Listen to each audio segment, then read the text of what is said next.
dafa amoon bi immigration clandestine maanaam bateau yooyu nga xam ne ñu ngi doon jël géej gi di dem Espagne ba sénégalais yi commencé si faatu dafa indi woon benn wax bu am solo di laajte xaalis boobu nga xam ni mu ngi jóge Union européenne te ñu indi ko fii Sénégal ban njeexital la am ci xeex maanaam dem boobu xale yi di doon dem de manière illégale mu nekk mu mentionné woon ne benn c'était un montant de 116 milliards ci loolu nguur bi jëloon ko dugal ko denc ko ndaxte ñoom dañu ne woon loolu diffamation la te du dëgg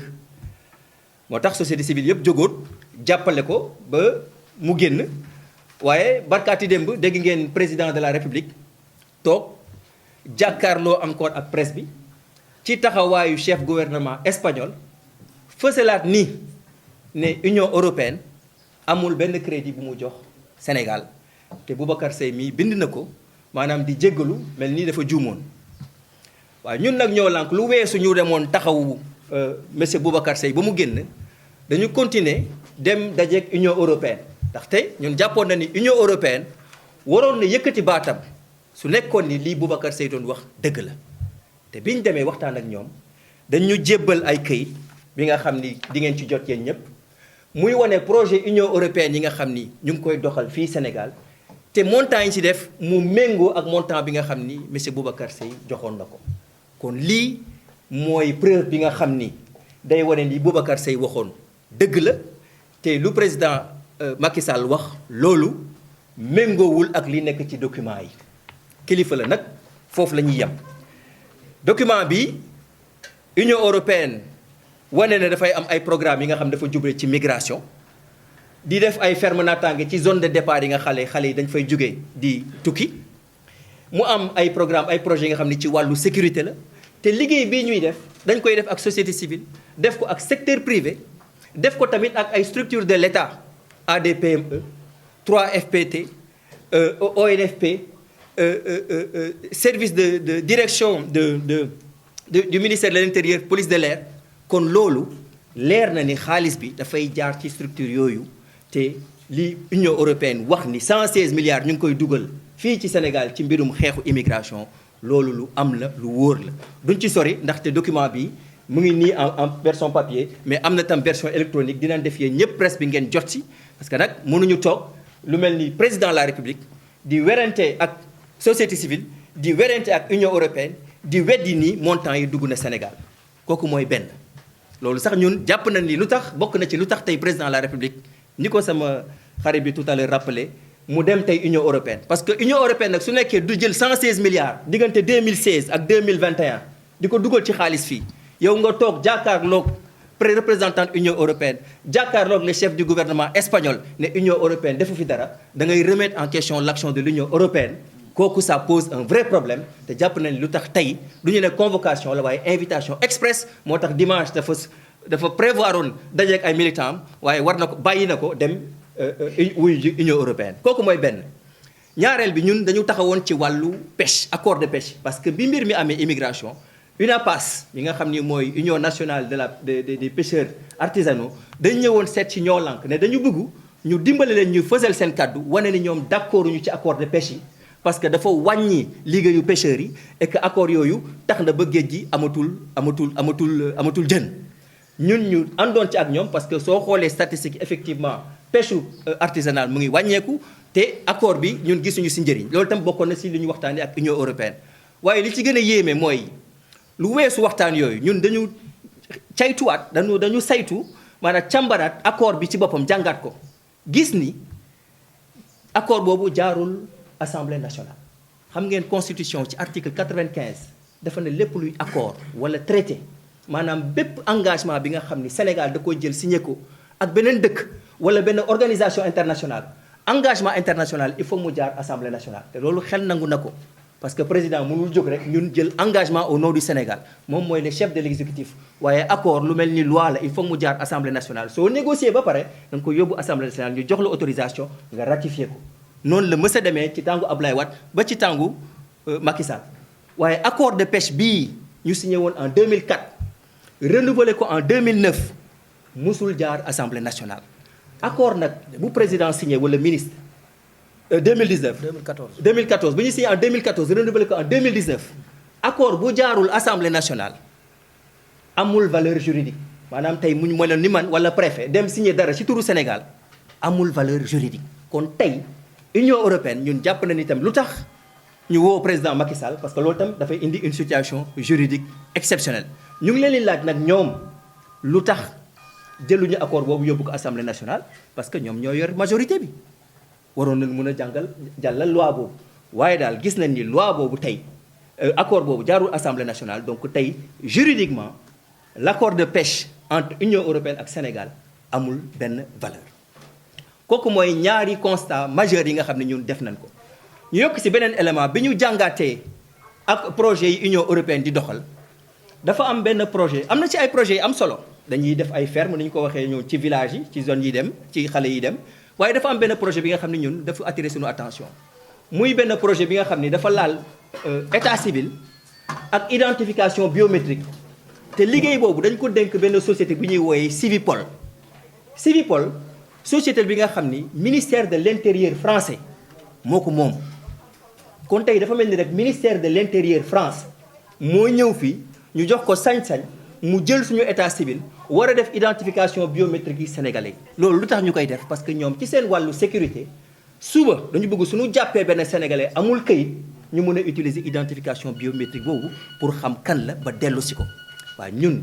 comprendre nañ ni soo jàppee nit war nga mën a xam ban dëkk la jógee pour nga delloo ko waaye soo waree def identification biométrique xel nanguwul nga jël liggéey boobu dénk ko benn société bi nga xam ni ministère de l'intérieur français moo ko moom. ñun loolu dañu jàpp ni lu jéggi dayoo la question la tam bi ñuy posé gouvernement pour seet kan moo jël responsabilité boobu jël société bu mel ni Civipol bi nga xam ni ministère de l'intérieur moo ko jox nga jox leen sañ-sañ bi nga xam ni ñoom ñooy ñëw jël suñu état civil def suñu identification biométrique. kon ñun loolu question bu grave la damay yem ci ñetti point yooyu dinañ leen jéggal document bi ay question la nag dañ koy laaj parce que dañuy ñaan yéen ngeen jébbal question yooyu président de la république. nee naa leen dem na Union européenne démb dina dellu si li ñuy ñaan mooy ngeen laaj ko benn lu tax accord de pêche bi jaarul Union européenne te ko ça veut dire que tey ci 7 ans yi 6 ans yi 2014 ba léegi pêche bi fi bateau européen def ce n'est pas basé sur quelque chose de légal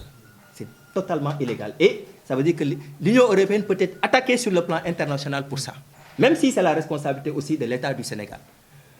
ñaar lii mu wax nii que Boubacar Seye daf ko bind loolu sax du ma ci dellu amul solo waaye li mu wax ni Union européenne bu fi dugal xaalis document baa ngi nii c'est 115 milliards 541 millions bi nga xam ni c'est des projets entre 2016 ak 2021 lii président mënu ko réeree mbir xam na ko parce que c'est avec des structures de l'État que c'est réalisé. Union européenne mënu fi dugal 115 milliards yow président de la République ak say structures nga ne yëgoo ko. kon lu tax muy wax naka su dul noonu ñun loolu tamit jaaxal nañu débat public nag dafa am solo parce que suñu indi preuve ngi nii ñoom dafa waxoon président dafa waxoon day indi rapport ba léegi kenn gisagul rapport boobu. voilà donc maa ngi yem foofu di jox kàddu suñu collègue Boubacar Seye pour mu adressé wu. jërëjëf ñi ma fekk ci ñëpp jërëjëf waa ñoo lank ci dalal bi ngeen ma dalal maak ñi ma àndal devant toute la presse ici présente ñu jël comme témoin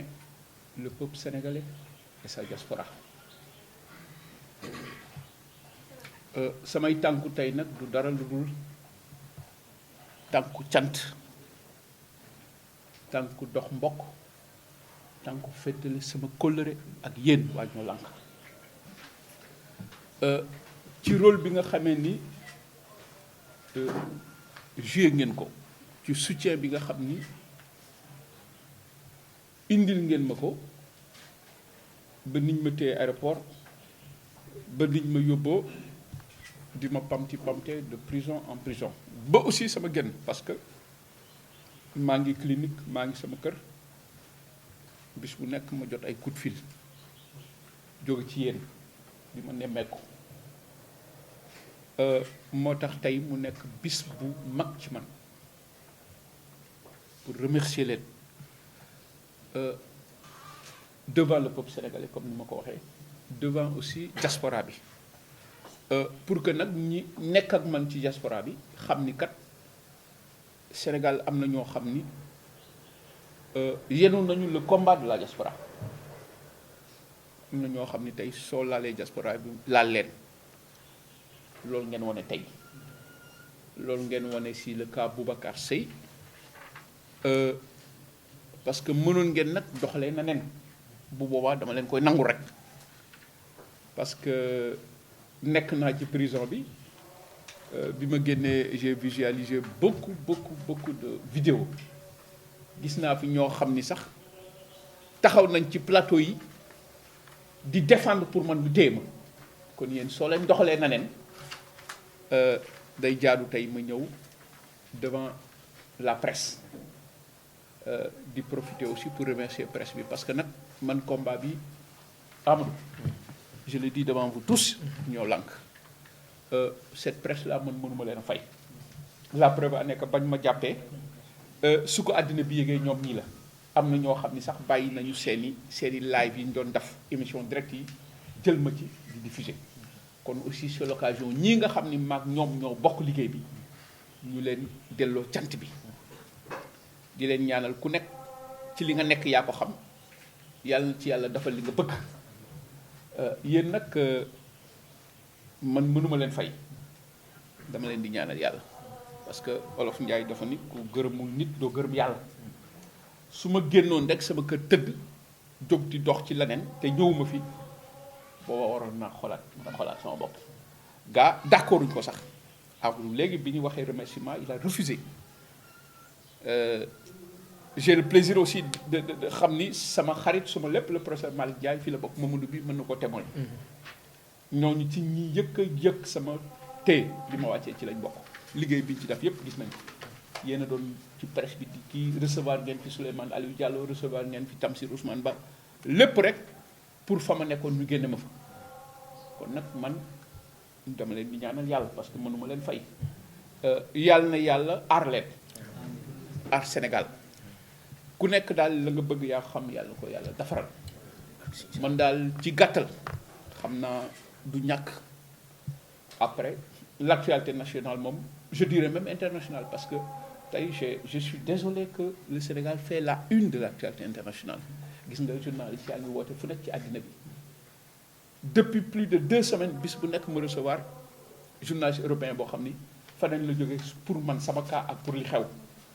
waaw je crois que nag ça n'honore pas le Sénégal le Sénégal est une porte d'influence le Sénégal est un grand pays mais suñu demee ba nga xam ne ñun nii la ñu occuper l'actualité internationale il y a un problème kon encore une fois xam naa ni peut-être du ñàkk ay questions yu ci jëm xam nga Amadou dafa wax sànq xam nga man damay sax gën a jaaxle boo xoolee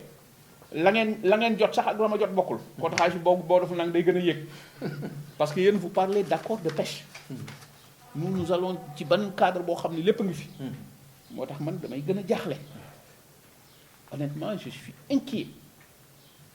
mais nag heureusement que y a des gens comme vous tey dama jàpp ni rek l'espoir est permis parce que nag Sénégal kon tey dafay wane ni rek am na nit ñoo xam ni kat Sénégal moo leen tax a jóg am na nit ñoo xam ni kat bëgg nañu Sénégal te ñun je crois que lépp lu ñu mënti daal rek ba ci man mii ba sama emprisonnement ba li ma ci def yëpp bëggu Sénégal rek dama ko yóbbee mënoon naa dëkk fa ma nekk comme ni ñu koy waxee dem nañ sax ba ñuy jiñ naan ñu européen lañu man ma sant sëy ñu naan européen la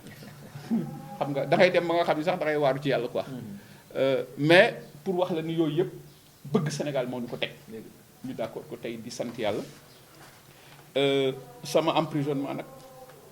jàngal na ma lu bari gën na delloo si waat sama bopp ci yàlla sama cofeel ci yonent bi dama doon toog di gëstu sax ci ma gën a jàppale sax ci maanaam ci ma gën a xam sama diine si yonent bi mooy Alaaji Sakho ba démb sax soo xoolee doomam sëñ Habib Sakho recevoir na ma ci waawat kon loolu yëpp sant yàlla la daf maa delloo si waat sama bopp ci man tey xawma ku warut a jub waaye man mii lu ma doon def rek waroon naa ko gën a góorgóorlu man lu baax rek laa war a def parce que dañ maa jàpp yéen ñëpp ngeen jóg kon man moom je n'ai plus droit à l'erreur li ma naan l'Afrique nous devons nous abonner aux obligations de résultat man mi waratuma def erreur kon nag ci gàttal maa ngi leen di sant di leen gërëm lii moo doon sama tànk devant tout le peuple sénégalais et la diaspora pour remercier le collectif Ñoo Lank du soutien bi ngeen ma indil lors de mon arrestation jërëjëf.